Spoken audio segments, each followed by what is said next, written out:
So when the client came to us with this project, we were poised with the problem of either tearing the existing building down that was built in the 60s or trying to renovate it.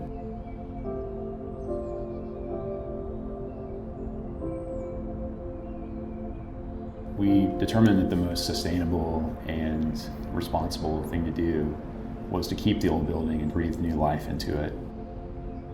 And that was really important to this particular client because this was the first building on their campus. So there was a lot of tradition in that school building.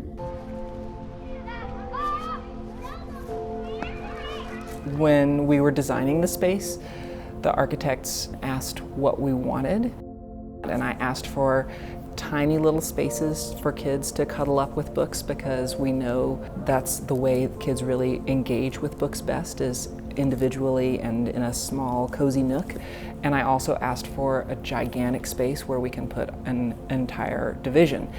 And I did not expect to get both of those things, and he brought us both of those things. And so every space in that school has to serve more than one purpose.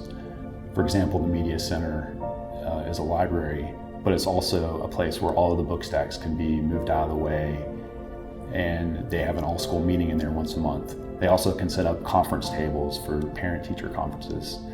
The classrooms are flexible. All the desks are on wheels, and they can move them out of the way. They can open the partitions between two classrooms and meet with larger groups. The students really understand that they're part of a greater learning community and that their needs are getting met in whatever capacity. The accessibility to the outdoors is right there. All of the windows and the light, the doors leading directly to courtyards where our students can explore and play. It's a big part of who we are and who we want to be as a learning community. So we use a courtyard as a quiet place to go and read. We'll spread out on blankets, or we'll also sometimes too have outdoor classroom or outdoor demonstrations. We actually in third grade have been studying ancient Romans. We were just studying the architecture of Pompeii in particular. A lot of the houses had the open courtyard, and all of a sudden one of the students raised their hand and said, "Just like our courtyard." So that was exciting to see that they were actually relating their learning to their school building. When we first started the project, the client challenged us to create a building that actually served as a teacher. We created this butterfly roof with these long scuppers that go into these rain gardens in the courtyard. And when it rains, the students understand that that water is collected by the roof. As much as we have to incorporate functional items and worry about security and safety of the students, we always want to be playful with our designs.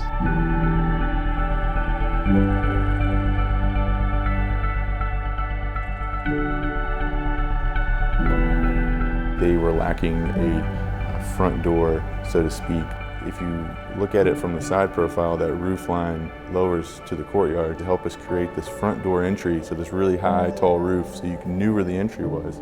And then as you walk into the courtyard, it brings you back down to the scale of the existing building.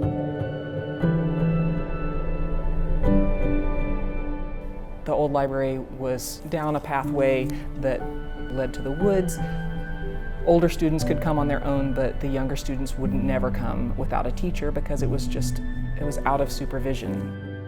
But to be able to teach in this library, it's like coming to a palace. I mean, I'm so grateful to teach here and to be able to see nature, to look out and see the beautiful greens, the fall leaves changing, the kids playing in the courtyard, to be so close to my kids. The space is used the way a library should be. It's the center of our community. The design of this library has changed the way I teach.